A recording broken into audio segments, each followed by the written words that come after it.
Muito boa tarde, estamos de volta, Mundial, e vocês chegando aqui mais uma vez, uma tarde gostosa aqui em São Paulo. Eu tô recebendo para o nosso bate-papo. Gente, tem livro novo no pedaço. Coisa linda, Flávio Lopes. Bem-vindo. Obrigado, um prazer estar aqui de novo do seu lado. Igualmente. Muito bom, né? Faz tempo que você veio aqui, sabia? Verdade. Né? Acho que foi quando meu outro livro saiu.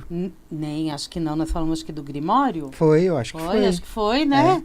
Faz um tempinho, e você que está aí nos acompanhando, vamos falar hoje de muita coisa interessante. O Flávio estará na Mystic Fair, não só palestrando, mas também lançando o livro dele, o Arádia, Decifrando o Evangelho das Bruxas. Isso aí.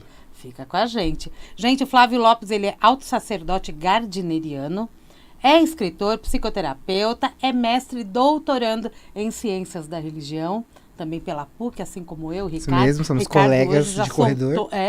Colegas de corredor, até de sala, né? De sala, já é verdade. Ocorreu.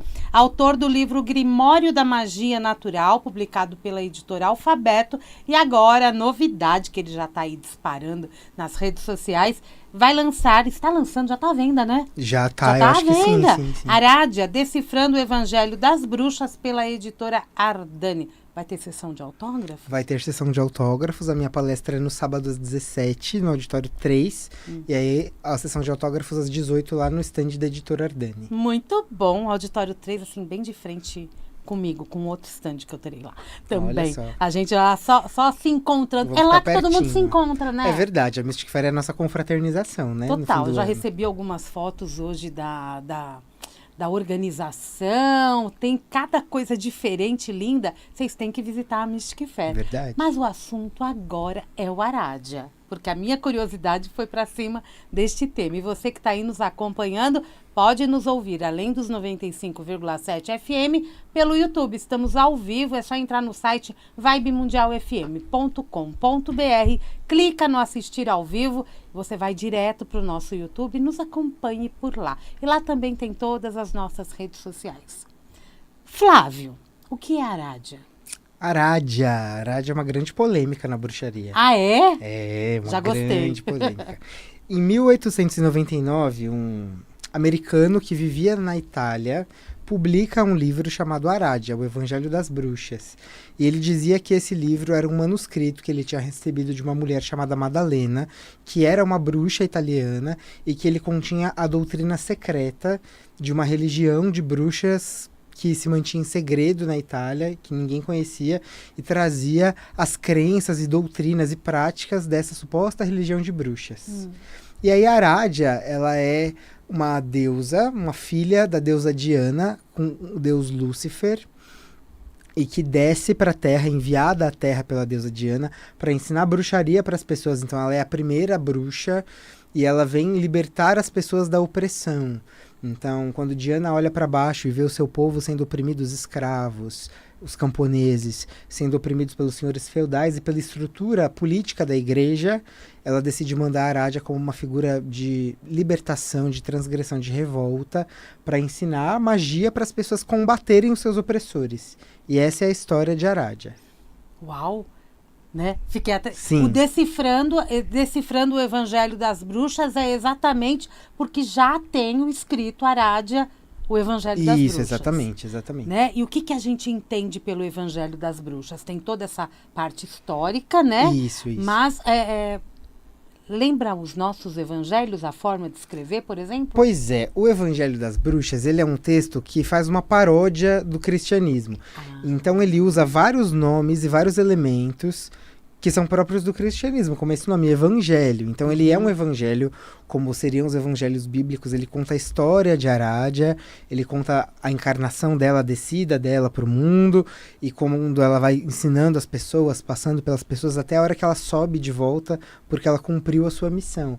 Então, existem vários elementos nessa história, que são elementos subversivos que vão inverter os símbolos do cristianismo, porque a ideia, Arádia, tem toda essa história de ser um texto super antigo, mas na verdade a gente sabe que nessa época que ele foi publicado é uma época que a Europa está passando por várias mudanças políticas, revoluções, e o Arádia tem esse espírito combativo da liberdade, das revoluções, de combater o sistema.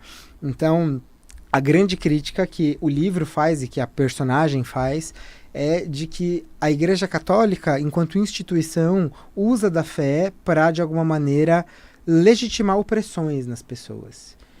E aí o livro faz essas inversões simbólicas como uma maneira de libertar as pessoas dessas opressões. Então, a Aradia tem uma postura super combativa com os padres, com os homens ricos, com os senhores dos escravos. E aí, quando ela se volta aos pobres, aos oprimidos, ela lembra eles que eles têm uma alma, que eles são sagrados, que eles têm uma essência divina, e ensina para eles uma série de rituais para que eles se lembrem da sua origem divina.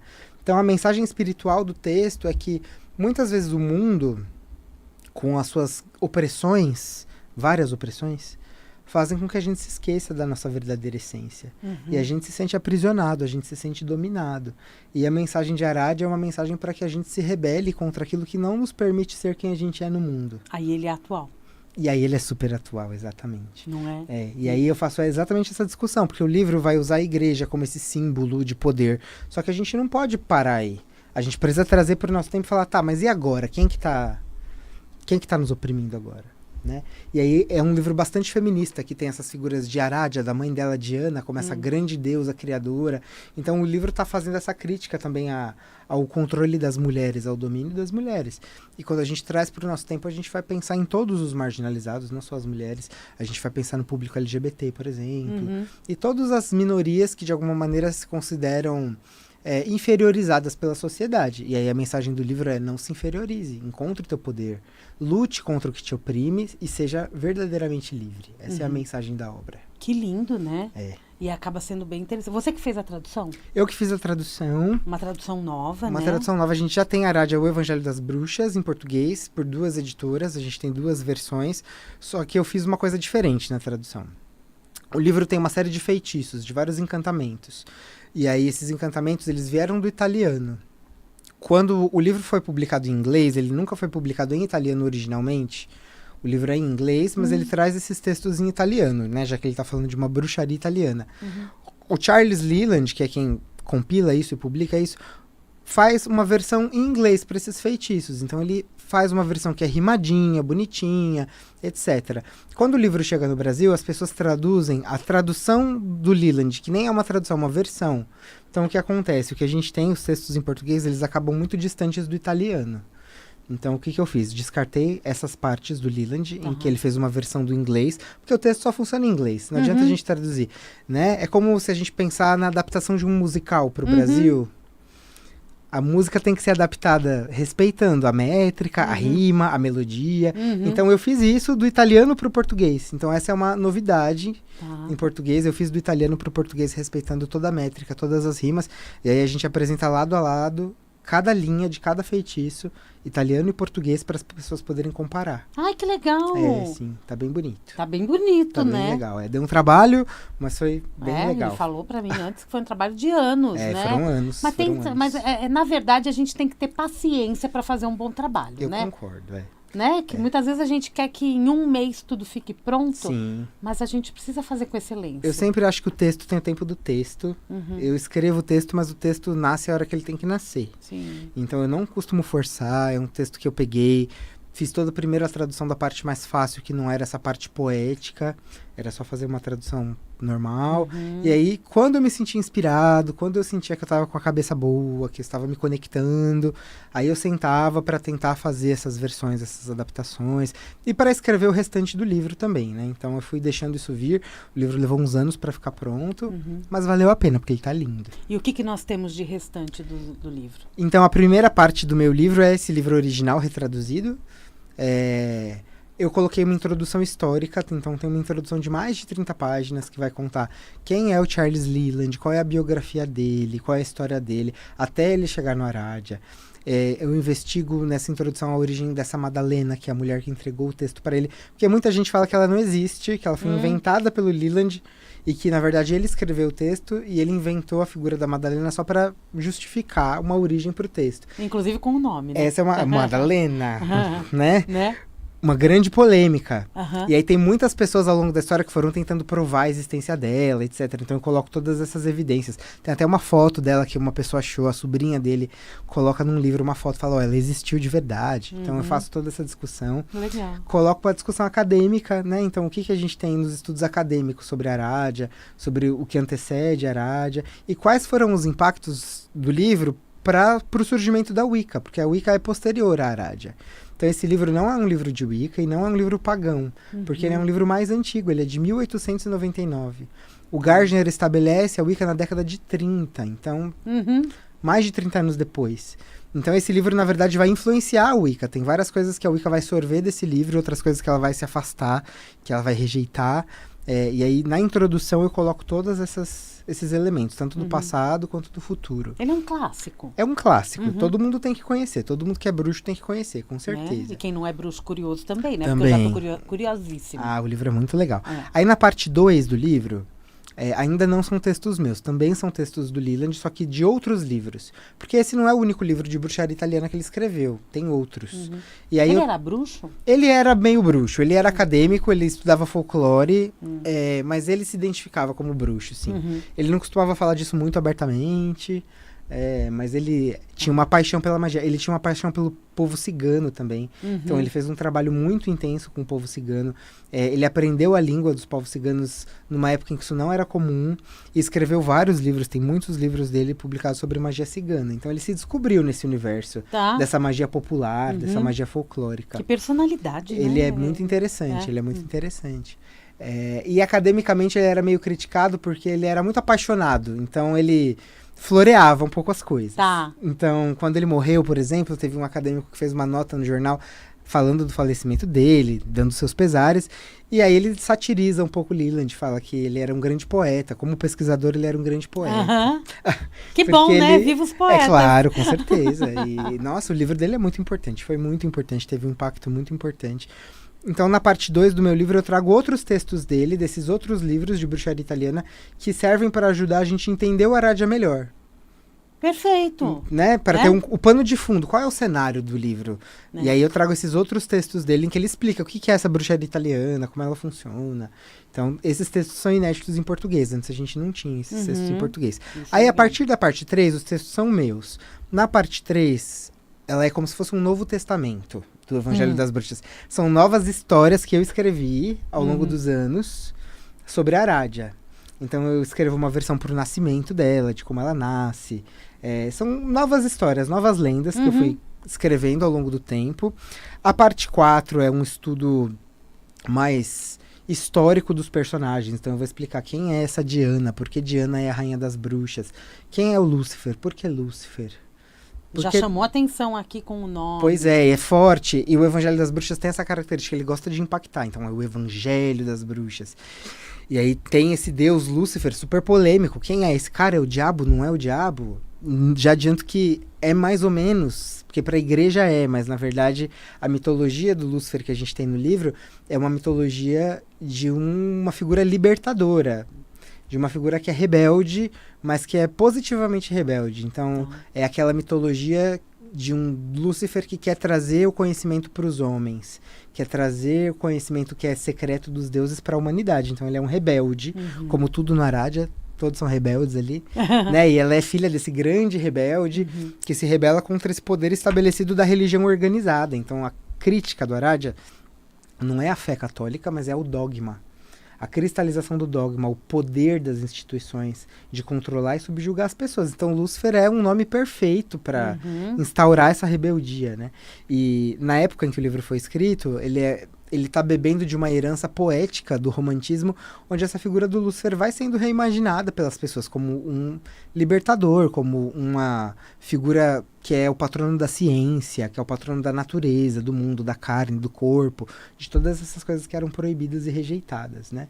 Então, na parte 4 do livro, eu exploro a história dessas figuras, e aí eu pego os dois principais mitos do Evangelho das Bruxas, que é um mito de criação muito parecido com o Gênesis, e o próprio História da Arádia, o Evangelho de Arádia, a Descida de Arádia, e eu faço uma exegese teológica desses dois textos. Então eu pego frase a frase e a gente analisa frase a frase, mostrando qual é o substrato simbólico. E aí a gente vai mostrar que tem alquimia, que tem cabala, que tem filosofia órfica, que tem uma série de elementos ali, filosofia neoplatônica.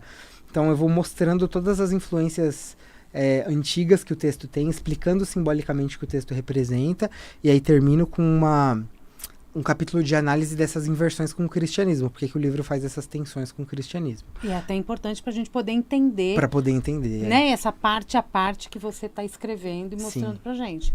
Sem dor de cabeça, né? É isso. E aí a última parte, a parte 5, é uma parte mais mágica. Então, além dessas histórias, o livro original do Leland tem uma série de feitiços, uma série de encantamentos. Então, nessa parte 5, todos os capítulos vão analisar a estrutura desses feitiços, quais são os componentes, as características, e aí eu crio um roteiro para que as pessoas possam criar seus próprios feitiços para a finalidade que elas quiserem, usando a estrutura do Aradia. Ah, tá. Então traz uma estrutura. Isso. E eu, como leitora, posso ali absorver e montar o meu feitiço. Isso, porque o livro já tem alguns feitiços lá, mas pode ser que você queira fazer um feitiço para alguma coisa que não tem ali. Como é que você cria um feitiço usando a mesma estrutura? Então eu ensino isso no livro. Tá, se existe uma estrutura que dá certo. Isso, exatamente. Como o que faz um feitiço dar certo? Vontade, paixão. Acho que essa é a primeira coisa, né? A gente tem que querer muito que aquilo aconteça. Tem que ter esse combustível. A gente sempre enfatiza isso. Acho que se não tem um combustível, um desejo verdadeiro, uma paixão verdadeira para ver aquilo acontecer, talvez o teu feitiço não dê muito certo. E às vezes o feitiço acontece de uma forma também muito naturalmente, exatamente por causa dessa paixão. Exatamente. Né? Na verdade, os feitiços do Aradia são super simples. É assim, a gente pega um limão e espeta uns alfinetes no limão, abençoando para dar para um amigo de presente, para ele ter sorte. Então é uma bruxaria folclórica, não são rituais muito elaborados, são rituais simples, mas que tem esse componente, assim, de que o feitiço dá certo porque eu quero muito e porque a minha palavra tem muito poder e como eu determino, assim é.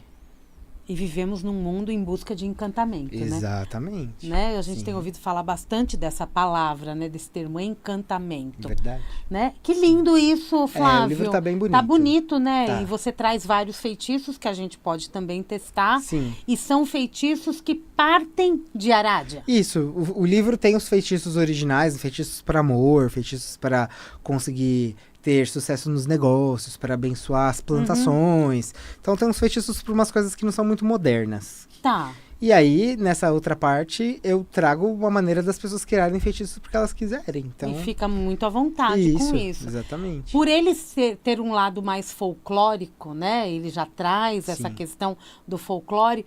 Muito disso, a gente já falou de mitos, tal, mas muito do que está no texto pode ser visto como lenda? Com certeza, com certeza. Né? O próprio Leland não encarou esse documento como uma bíblia, como a gente pensaria num texto sagrado. Então a gente tem, quando o Leland morre, todos os documentos dele são espalhados por bibliotecas dos Estados Unidos.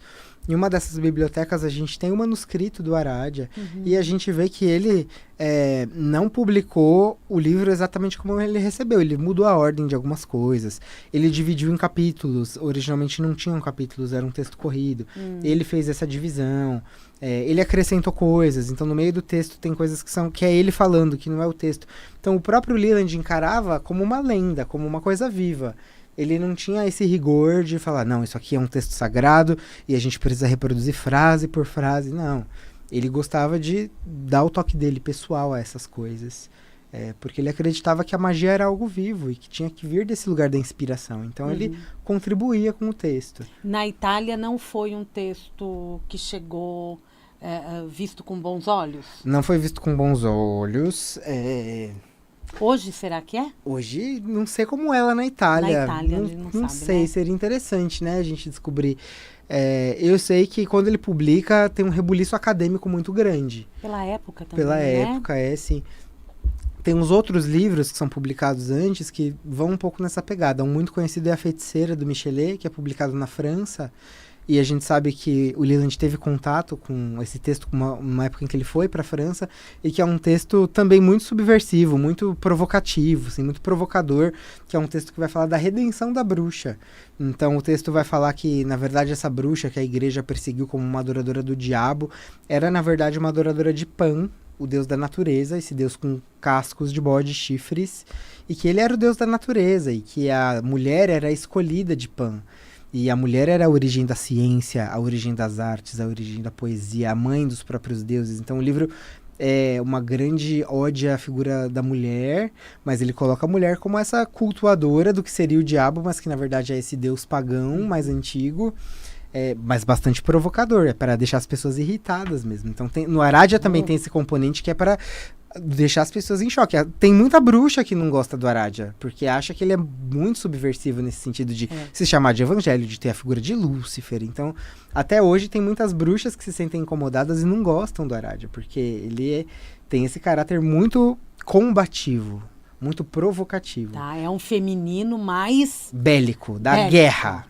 Né? Vamos pôr fogo em tudo. Essa é a mensagem. Tem essa energia, Isso. né? Mas uma energia também que, olhando de uma outra forma, tem uma força. Tem uma força, tem um objetivo de cura, de libertação.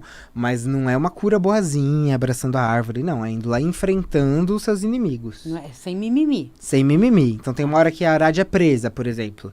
Ela se ajoelha para rezar na prisão, para rezar para a mãe dela, Diana, e Diana manda uma tempestade, mata todo mundo, e aí ela se liberta. Então é um livro bélico, um livro... Inclusive tem muitas maldições nesse livro. Ele ensina você como você vai ferrar a vida de quem te faz mal. Porque a ideia é que a magia para as pessoas pobres, para as pessoas que não tinham estrutura, seria uma ferramenta de igualdade social. Então essa é a mensagem do livro, de que a gente tem que usar magia para igualar as balanças, de alguma maneira, com aqueles que têm poder sobre nós, um poder social, um poder político. Então, ele é um livro bastante bélico nesse sentido. Você vai combater para você ter um benefício ali e ter uma igualdade. É uma ideia que estava muito em voga naquela época, de que a revolução se faz com as armas, o povo tem que ir para a rua, o povo tem que ser combativo. Então, esse é o espírito do Aradia. Interessante, né? Imagina um culto Aradia. É poderoso. Para quem nunca participou, né? Sim, né? Para vocês da bruxaria, participam sempre. Sim. O programa ele passa bem rápido. Falando na bruxaria, quando a gente trata de temas como Aradia e outros, né? Você está aí trazendo Lúcifer, Diana e muitos outros. A gente está sempre trazendo conhecimentos que são de um lado históricos, de outro lado mitológicos, mas que quando se cruzam tem um fundamento, né? Sim. E é uma curiosidade que vai além de quem gosta de história. É verdade, é verdade. Né? E essa mitologia, esses símbolos, essas imagens, isso nutre a nossa alma, né? Nossa alma é carente de imagens, de símbolos, de força. Então, eu acho que a bruxaria, por ser muito imagética, trabalhar muito com símbolos, com mitos, com histórias, com narrativas, isso nos nutre de alguma maneira. E nos dá referências, né? A gente precisa de histórias. A gente precisa contar histórias para reencantar a nossa vida, para reencantar o mundo. Então, a Aradia é uma dessas histórias para as pessoas que se identificam com esse aspecto mais combativo, que precisam trazer essa força interior. Então, né, quando a gente lê, estuda, pratica, se expõe a esse livro, a gente vai entrar em contato com essa força interior. Então, isso é muito bonito. E falar de bruxaria é falar de uma religião. Sim. Né? Eu acho que muitas pessoas que até podem estar nos ouvindo acabam não entendendo isso, né? Bruxaria, o que a gente está falando aqui, não é isso que a TV mostrou pra gente. Isso mesmo. Né? A gente está falando aqui de algo sério, onde vocês têm organizações. Isso. Eu sempre digo que é bom a gente pensar nessa palavra bruxaria em dois momentos. Então, uma bruxaria histórica, que seria essa bruxaria que foi pintada pela Inquisição e perseguida, que na verdade não era muito verdade, era um instrumento, né, para controlar as pessoas politicamente. E aí depois, no século XX, a gente tem essas práticas de bruxaria moderna, que aí sim isso se estabelece como uma religião pagã, uma religião da natureza, que vai olhar para a Terra, que vai olhar para a Lua, e que vai propor que a gente faça uma integração entre essas forças. O Aradia está entre esses dois momentos. Então ele está nesse momento de transição, onde a gente sai de uma bruxaria que tem essa visão muito terrível, negativa, e o Aradia é um desses livros que faz uma releitura para falar, não, bruxaria pode ser uma coisa muito legal, muito positiva. Mas a religião da bruxaria se desenvolve depois do Aradia. Naquela época ainda não tinha uma religião de bruxas, etc. Isso vem uns 30 anos depois. Mas excelente para a gente ter um entendimento até de como funcionou, né? Como que surgiu mesmo. Sim. E tem trabalhos incríveis aí, a própria editora Ardani, verdade, né? Com livros incríveis falando mesmo o Wicca para Todos, que tá aí, né? Sim. O Wicca, Religião da Deusa, que eu acho que é o que mais explica. Sim. E agora temos o Arádia, que a palavra já ficou aí gravada na sua mente, tenho certeza. Sim. Amanhã, 17 horas, palestra Isso. na Mystic Fair. E às 18, autógrafos no stand. Então, às 17 horas, no Auditório 3, o Flávio Lopes vai dar uma palestra explicando muito mais a respeito do Arádia. Sim. Saindo de lá, ele vai direto para a Editora Ardani, onde terá o lançamento do livro. Isso aí. Parabéns, Flávio. Obrigado. Você vai estar por lá, né? 24 horas. Ótimo, então a gente Estaremos vai se ver lá. Daqui a pouco estou indo para lá, inclusive. Sim. Né? E vamos todos juntos. Gente, final de semana tem Mystic Fair, então participem com a gente. A Vibe Mundial tá com um estúdio incrível logo na entrada da feira. Tem muita novidade que eu fiquei sabendo, eu não sei quais são para contar, para dar spoiler aqui. Sem spoilers, vão ter que ir lá para ver. Vão ter que ir lá, porque pelo que eu entendi, tem prêmios, tem vários lugares para tirar foto. Diz que o stand tá maravilhoso. Assim como o de vocês. Com certeza. Com certeza. Sucesso para nós. Para nós. Sempre. Gente, o Mundial, e você vai ficando por aqui já com esse recadão. A sua rede social? Conversa de Bruxo no Instagram. Conversa de tudo. Bruxo, você já acha. O Flávio já tem muitas coisinhas do Arádia lá para você Verdade. checar. Gente, vou ficando por aqui. Volto agora com o Jornal da Boa Notícia. E amanhã o Mundial e você é às 7 horas da manhã. Um grande beijo, até lá.